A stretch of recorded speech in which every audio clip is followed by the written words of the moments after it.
Future perfect continuous tense, इसका पहचानने का तरीका क्या होगा। ठीक है, तो इसका पहचानने का तरीका, जिस हिंदी वाक्य के क्रिया के अंत में ता हुआ रहूँगा, ती हुई रहेगी, ते हुए रहेंगे, ते हुए रहोगे, ती हुई रहेगी, ता हुआ रहेगा, ती हुई रहेगी इत्यादि लगा हुआ रहता है, तब ऐसे वाक्य को फ्यूचर परफेक्ट कंटिन्यूअस टेंस का वाक्य माना जाता है। सबसे पहले पहचान, इसका पहचानेंगे कैसे, पहचानने का तरीका। तो जिस हिंदी वाक्य के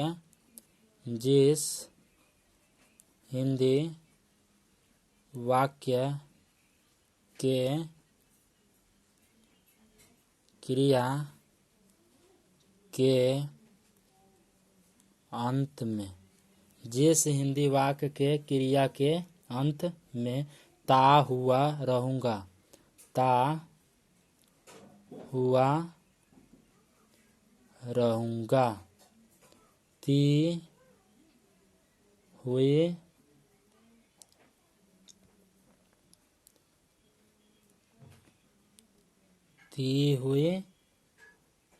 रहूँगे, ती हुए रहूँगे, ते हुए रहेंगे, ते हुए रहेंगे, ते हुए रहोगे, ती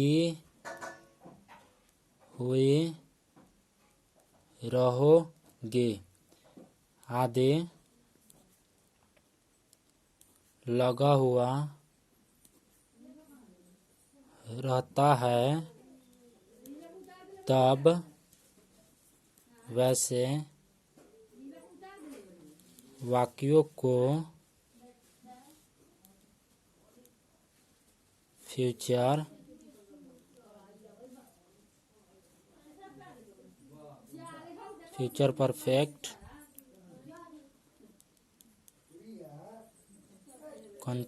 परफेक्ट कंटिन्यूअस टेंस का वाक्य माना जाता है। जिस हिंदी वाक्य के क्रिया के अंत में ता हुआ रहूँगा, ती हुई रहूँगी, ते हुए रहेंगे, ते हुए रहोगे, ती हुई रहोगी आदि लगा हुआ रहता है, तब वैसे वाक्यों को फ्यूचर परफेक्ट कंटिन्यूअस टेंस का वाक्य माना जाता है। अब इसका बनाने का तरीका और प्रयोग। फ्यूचर परफेक्ट कंटिन्यूअस टेंस का प्रयोग कहाँ किया जाता है, क्यों किया जाता है या किस लिए किया जाता है। तो फ्यूचर परफेक्ट कंटिन्यूअस टेंस का भविष्य में कुछ समय पूर्व से या किसी निर्धारित समय से या कुछ समय तक लगातार किसी कार्य या व्यापार के जारी रहने का जब बोध कराने के लिए इस टेंस का प्रयोग किया जाता है। तो प्रयोग, इस टेंस का प्रयोग क्यों किया जाता है या किस लिए किया जाता है या कहाँ किया जाता है। तो भविष्य में कुछ समय पूर्व से या किसी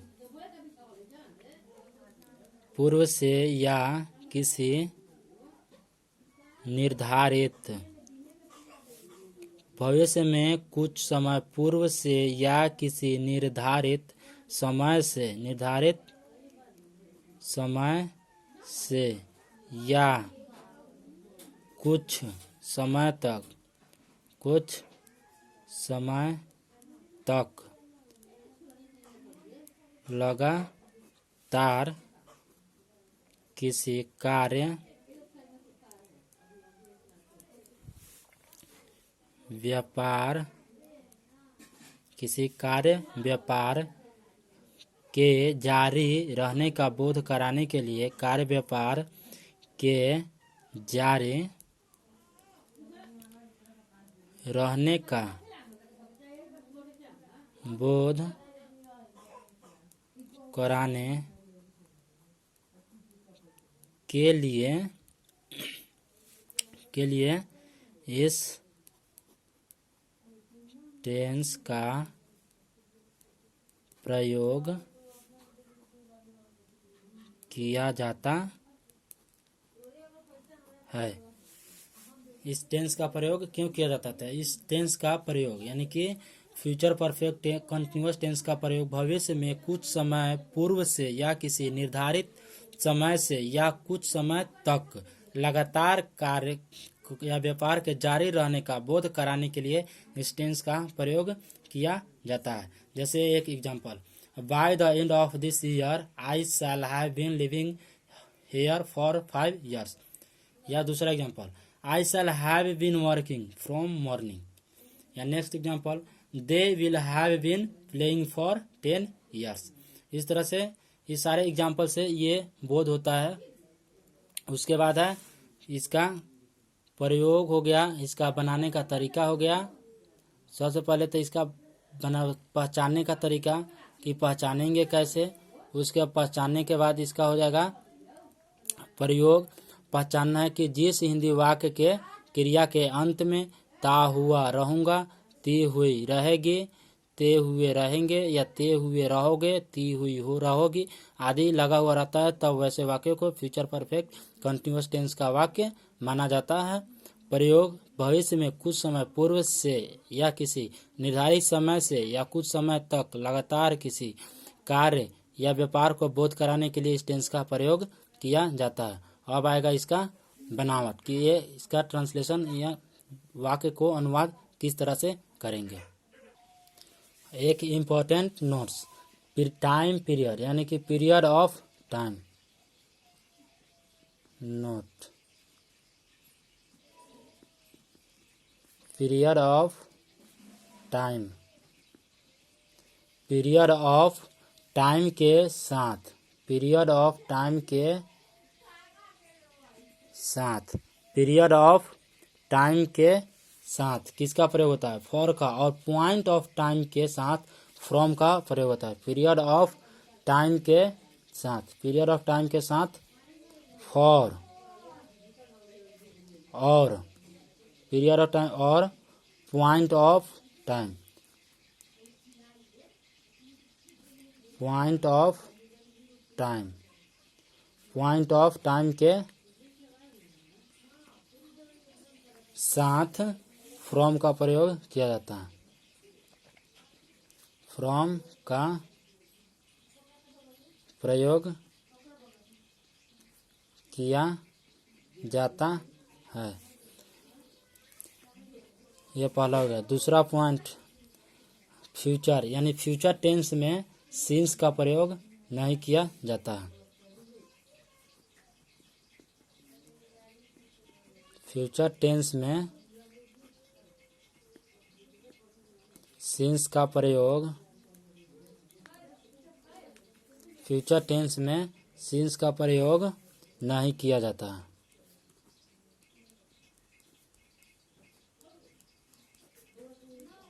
ये सबसे इम्पोर्टेंट चीज़ है कि अगर पीरियड ऑफ टाइम के साथ किसका प्रयोग किया जाता है? पीरियड ऑफ टाइम है यानी टाइम का समय है तो उसके साथ फॉर, और पॉइंट ऑफ टाइम यानी निश्चित समय के लिए फ्रॉम का प्रयोग किया जाता है। सिंस का प्रयोग फ्यूचर टेंस में नहीं किया जाता। इसका पहला बनावट यानी कि ये अनुवाद बनाने का पहला नियम। सबसे पहले होगा सब्जेक्ट, सब्जेक्ट के बाद शैल या विल होगा, शैल या विल। सब्जेक्ट के बाद शैल या विल ये होगा। उसके बाद हैव, हैव बीन, ये हैव बीन सब में होगा। सब्जेक्ट शैल या विल प्लस हैव बीन सब में होगा निश्चित। उसके बाद वर्ब का पहला रूप और उसके साथ क्या करेंगे? आईएनजी जोड़ देंगे, यानी वर्ब के पहला रूप के साथ आईएनजी जोड़ देंगे। उसके बाद अगर टाइम पीरियड रहेगा, ठीक है, तो फॉर या फ्रॉम, और तब फॉर या फ्रॉम के बाद प्लस टाइम लगाएंगे। सब्जेक्ट शैल या विल, हैव बीन सब में होगा, वर्ब के साथ आईएनजी होगा। और अगर टाइम पीरियड रहेगा तो फॉर या फ्रॉम और तब उसके बाद टाइम लिखेंगे। अगर निगेटिव रहेगा तो सब्जेक्ट प्लस शैल या विल, शैल या विल के बाद नॉट लिख देंगे यहीं पर, और फिर यहाँ से जो जैसे है वैसे ही, not plus have been plus verb के साथ आईएनजी, फॉर या फ्रॉम प्लस टाइम। उसके बाद अगर इंट्रोगेटिव रहेगा तब, जब इंट्रोगेटिव रहेगा तो क्या करेंगे, शैल या विल को बाहर निकालेंगे, शैल या विल, शैल या विल को बाहर निकालेंगे। उसके बाद सब्जेक्ट, उसके बाद तब होगा हैव बीन, फिर वर्ब आईएनजी, फॉर या फ्रॉम प्लस टाइम और क्वेश्चन। सब्जेक्ट, शैल या विल को बाहर निकालेंगे, सब्जेक्ट हैव बीन, वर्ब के साथ आईएनजी, फॉर या फ्रॉम, टाइम। चौथा इंट्रोगेटिव में निगेटिव, तो शैल या विल, सब्जेक्ट के बाद नॉट, उसके बाद हैव बीन प्लस वर्ब के साथ आईएनजी, फॉर या from plus time, question.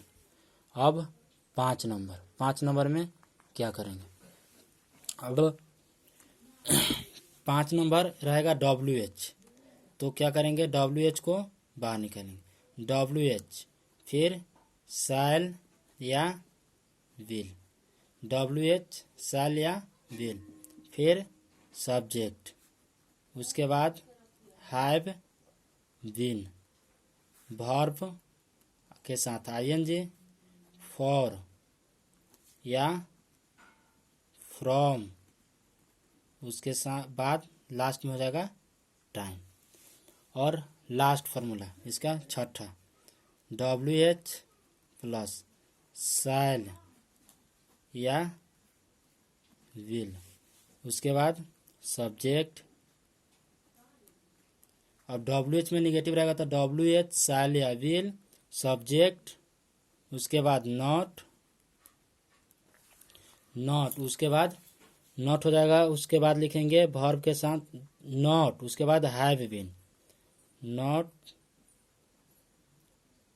Have been, verb के साथ आईएनजी, फॉर या फ्रॉम प्लस टाइम, क्वेश्चन। इसका नोट पीरियड ऑफ टाइम के साथ फॉर या फ्रॉम, ऑफ क्या टाइम के साथ फॉर, और पॉइंट ऑफ टाइम के साथ फ्रॉम का प्रयोग, फॉर और फ्रॉम, ये 2 मेन पॉइंट है कि फॉर कब और फ्रॉम कब किया जाता है प्रयोग। तो ये 12 नंबर टेंस, यानी कि पास्ट, प्रेजेंट, फ्यूचर, टोटल का सभी टेंस बता चुके हैं, और ये लास्ट था फ्यूचर का, future perfect continuous tense. Next video next topic के साथ।